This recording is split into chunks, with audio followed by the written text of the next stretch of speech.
Thanks, Christopher. I appreciate it. Hello, everyone. My name is Eric Anderson, and I work in the University Partnerships team with International Studies Abroad, or ISA, as we're more commonly known. And I think that before we get started, if it's all right, I'd like to sit on this screen for just a few minutes because there's a QR code here on this screen. And it'd be great for those folks who would like to do so if you would get out your QR code readers and scan that, and that should take you to a point where you can enter some of your basic information: first name, last name, your sign. No, that's not on there, but some basic information, and then we can kind of get going from there. So I'll leave that set there for a couple of seconds, and while it's sitting here, a couple of disclosures before we get started. The first is that I can't see how many people are here, so I'm going to assume that there are some, and assume that there aren't thousands, but perhaps quite a few, and we'll see where we go. Also, this is, as I was just saying to Christopher, there are a few firsts for me here. It's the first study abroad fair that I've had the opportunity to be attending, so to speak, in a well over a year. So I'm a bit rusty. We're going to shake some rust off today and see how that goes. And also this format, of course, virtual is new to a lot of folks, certainly new to me. I'm one of those old folk that are trying to get my head around some of the newer technology. So we'll see how I go today. And so with all of that said, it looks like I guess everybody's had a chance to perhaps scan that QR code. If you haven't, please do so. And then we're going to go ahead and get started here. Last thing is I'm going to run through this presentation. I don't think this will take more than about 15 minutes or so. And then there'll be an opportunity for Q&A afterwards. And Christopher will explain how that'll work. If that's okay with you, Christopher. Do you want to do that now, or do you want to do that at the end? No, I'll just do it now. So my name is Christopher Snodgrass. I am an Education Abroad coordinator here at Colorado State. I advise for students interested in studying in the United Kingdom and Ireland, and also advise for international internships. So I will be the moderator for this session, which basically means I will oversee the Q&A. There's not a live chat, but there is a Q&A function. So you should be able to post a question and I'll be able to see it. I have to approve the question before anyone else can see it. And so if you have any questions about CSU study abroad that I can answer, I'll just text response during the presentation. If there's any questions specific to ISA for Eric, we will hold those questions until the end. And once Eric's done presenting, I will verbally repeat those questions to Eric, and he'll have a chance to talk with you about the answers to those. So you can ask questions throughout the presentation, save them to the end, whichever is easiest for you. All right, then. Let's see if we can get this show on the road. So again, it's Eric Anderson with ISA, International Studies Abroad. I work in the University's Partnerships team. I am based in Colorado. We have ISA has an office, had a relatively large office in the Denver area, but of course we're all remote these days. So, all right, let's see. I'm running through my notes. We've covered a few of the things already as far as what ISA is and what I do. So we'll cover all of that. Let me just say this about ISA, and I'll move on to the next page of this presentation here. Who is ISA? As you see on the slide here, we're a leading provider of education abroad programs. We're called program provider, or well, that's probably the most common term. But essentially, we run programs in about 30 countries around the world. You'll see on the map there most of the countries where we do run programs, including the United States. But obviously, most folks are looking to go outside of the U.S. when it comes to study abroad. In these locations that you see on the screen, if you see them labeled, that means that we run programs there. We have resident staff in all these locations who are there to help you every step of the way, from airport pickup, actually even before airport pickup, even before you leave, helping you get through the application process, find your housing, get your courses approved, help you work with your academic advisor, your study abroad office, and just to make things as easy as possible. At the same time, those resident staff are also there. Well, it's their job to be there when you land, to welcome you to whatever country it is that you've gone to, get you settled in your housing, get you welcome to the country, get you introduced at least to the culture. And then once all of that is done, our job is to sort of disappear and get out of the way. That doesn't mean we're gone. It just means that we're out of the way until and if you get to a situation or a point where you need our help. Should you need a doctor? Should you fall down and break your leg? Should you have an emergency at home? Should your housing not work out the way you want, or you're struggle with your academics, or you get homesick, or all those things that can potentially happen abroad, then our on-site resident staff are trained to step back up, reappear, and to help you through whatever process that is. So that's a little bit about what we do. And I feel like ISA is amongst the best, if not the best, when it comes to on-site support. It's something we pride ourselves on and are known for in the industry. So when we talk about study abroad and programs, we're talking about a lot of different things. I think when people think of study abroad, most commonly, they're thinking about a semester abroad. And that is definitely probably where we see the most participation in our ISA programs or in semester programs. But as you'll see from the slide, we also do internship programs. Internship programs are a bit more like work than it is study.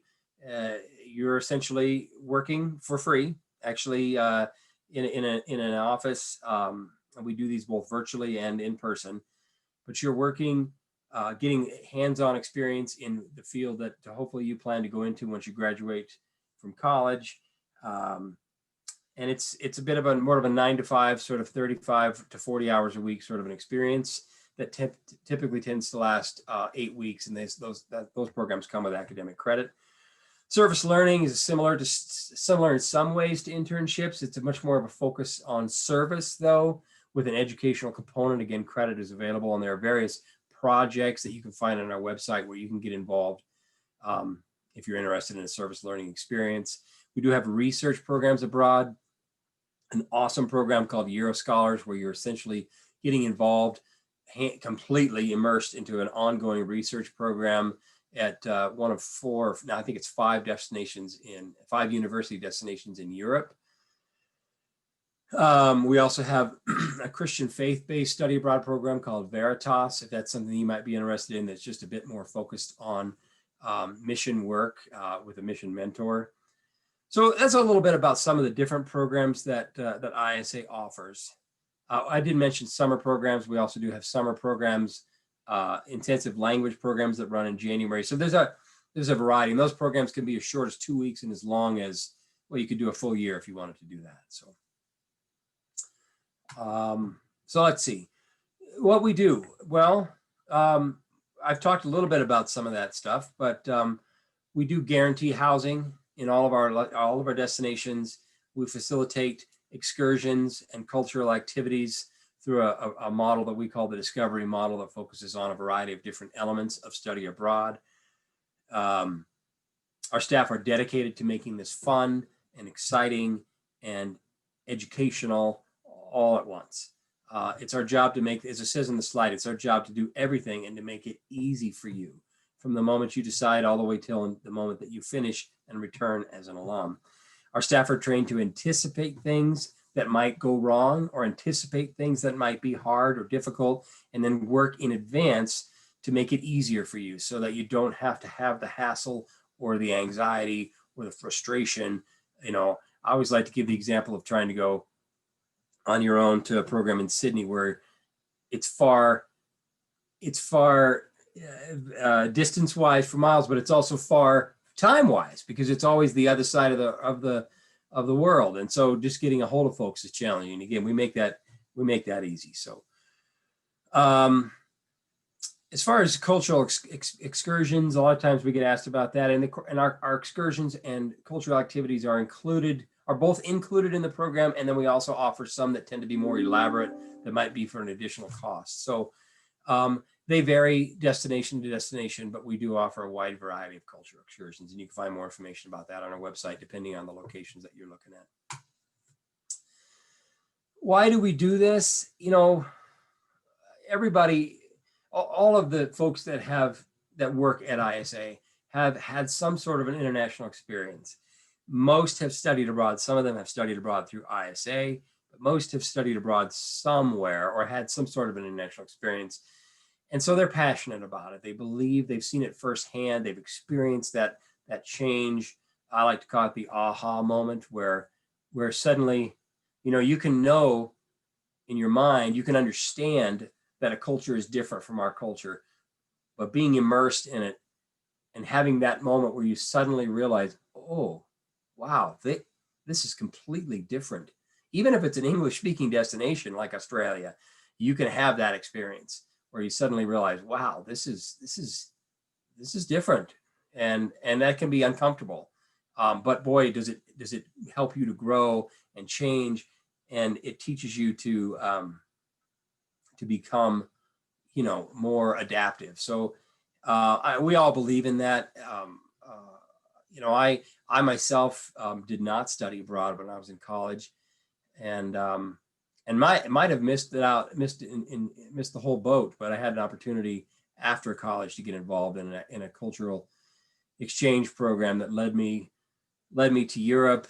I was actually in 13 different countries, and this happened back in 1989. So I'm a bit old these days, but I was in Germany when the wall came down. I was in Norway when the Dalai Lama accepted the Nobel Peace Prize, and was able to be there and see that happen. And it was life changing. And while my experiences are not going to be the same as your experiences, or your experiences will be different than mine, they're still going to have that same enriching. They're going to create those same moments for you, and they're life changing. So that's why we do it. We're big believers in study abroad here. You can see here on the slide, for over 30 years, we've witnessed more than 100,000 ISA alumni go through our program. So we've done this a bit. So why study abroad? I started to get into this in the last slide. Cultivate your cultural awareness, just immersing yourself in the culture and getting to the point where you suddenly have that switch that flips, where you begin to realize, wow, this is really different. It's an amazing point. It's an amazing experience. You're going to get new perspectives on the world and history. Again, you can read about the world and you can read about different cultures in a book, but when you get overseas and you're sitting in a classroom talking to somebody from that country, or I like to give the example of the experience that I had where I grew up in small town Colorado, had never really been outside of Colorado before, and didn't really know much about the world other than what I'd seen in a map. And then found myself that year that I was abroad in a German host family, having visited earlier that day a concentration camp, the one where Anne Frank died, Bergen-Belsen, and then having a conversation that night with my host family about what it was like to be German with that sort of a history was fascinating. I'll never forget that. And so those sorts of experiences are the kind of things that happen when you're having when you're on a study abroad program. If you're working or interested in studying foreign language, it's a great way to flex those skills and get better at it. Again, we offer destinations all over the world. Some of those are English speaking, some of those are not. If you have a desire to go and really immerse yourself in foreign language, we can provide that to you. If you are not a language speaker, but you still want to have an experience abroad, we can provide that for you as well. So don't let the foreign language fear shut you down. It's certainly not going to be a problem. Get you comfortable outside your comfort zone, grow in ways you knew possible. And then the friendships. I have friendships with folks all over the world based on the experience that I had when I was your age, and those friendships have lasted now for decades. So it's a tremendous opportunity. What's not featured on the slide, but what I want to mention as well, is that there's a very small percentage of students that do go on a study abroad program. And so when you return, one of the things that ISA will help you do is to help take your experience and the emotional experience and the memories and all of that, and translate that into some talking points which you can then put on a resume and to speak clearly and intelligently about in a job interview.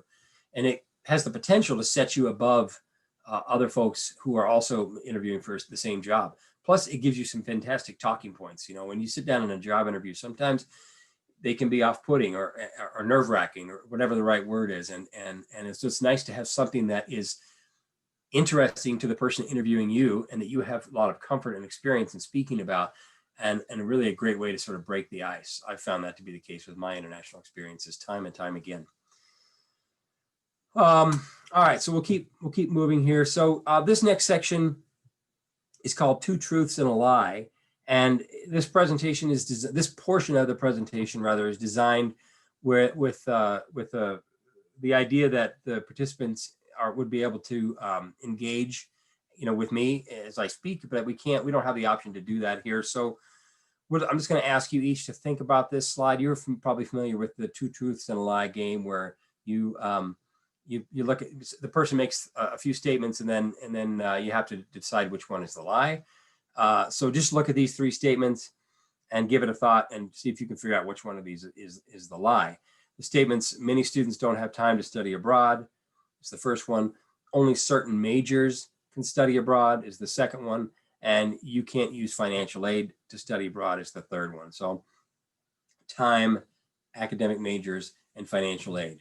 So give that a second to think about, pick A, B, or C. Listen to my computer chime. And then I'll go on to the next slide. And of course, it's a trick question. Aren't we clever?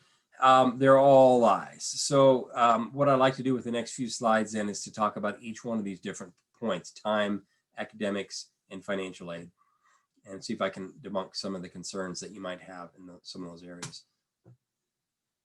So this first slide here talks a little bit about time.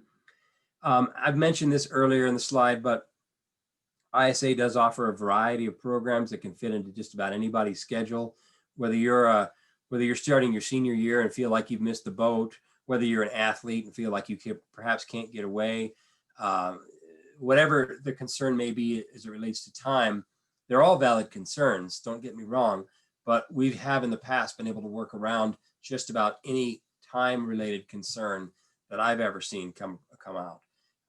So let us help you to try to make that work.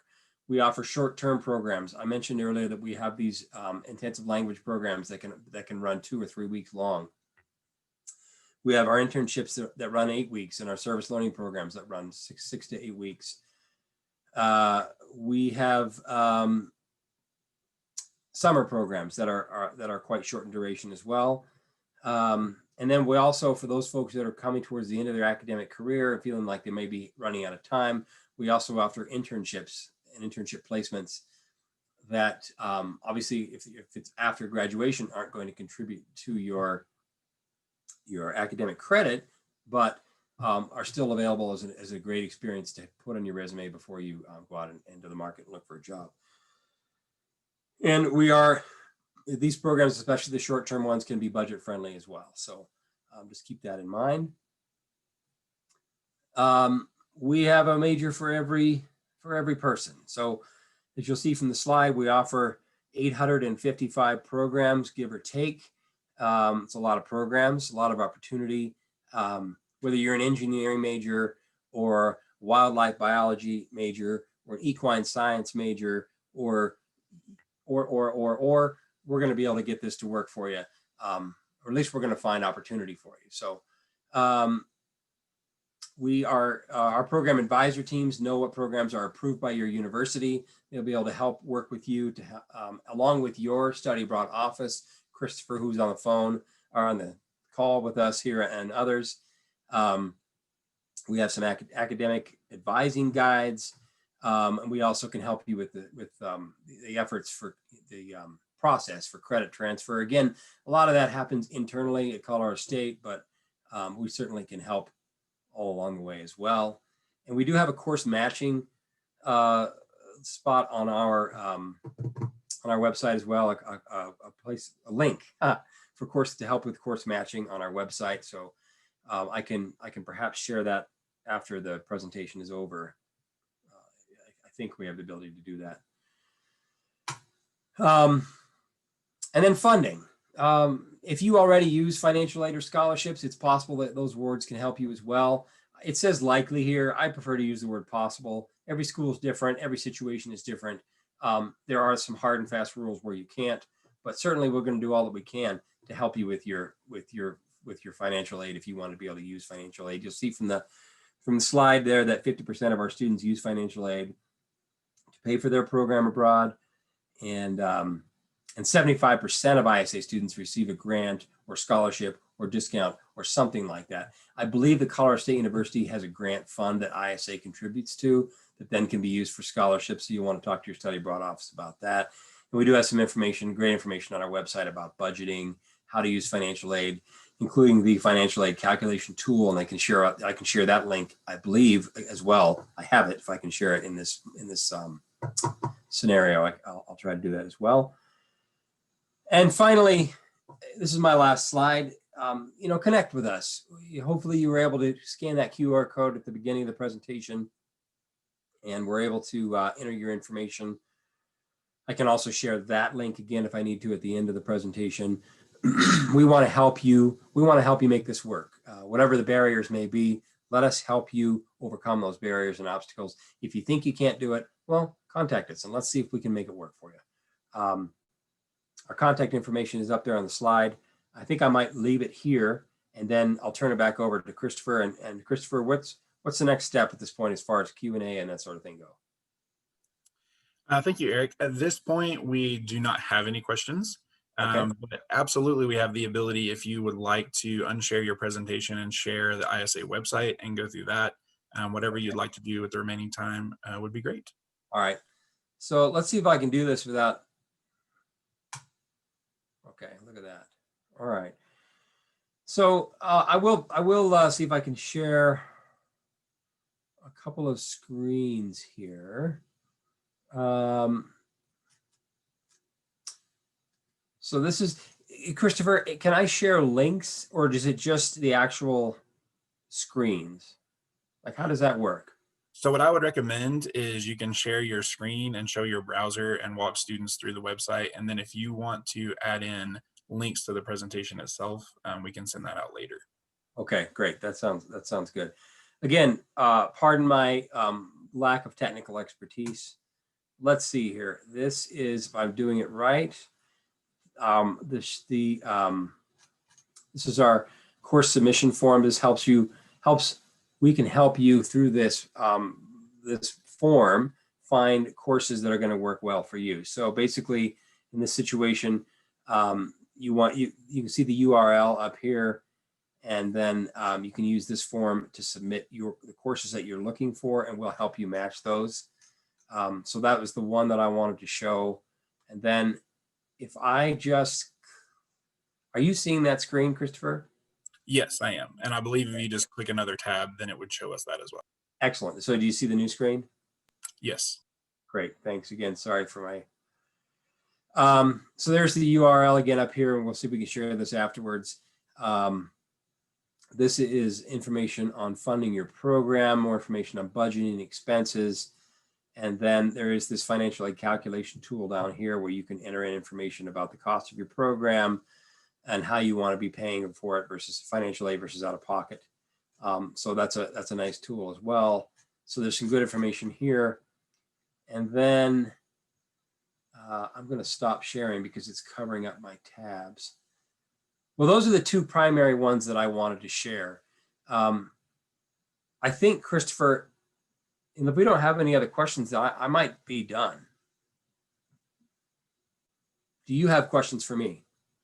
I do not personally, and there have been no questions submitted at this point. I think you just did such a thorough job presenting that I'm sure that was it. You answered all their questions in advance. So thank you to everyone who joined us. You'll be receiving a recording of this in your email after the event is over. Have a great rest of your week. Please join us for future fair sessions. We have sessions covering each region of the world. Our affiliates are offering sessions such as this one. We also have sessions specific for each academic college. If you want to check those out as well, you can find the full schedule and register for all of our sessions on the fair website. Thanks. Have a great day. Enjoy the rest of your week. Thanks, Eric. Thanks, everyone. Bye-bye.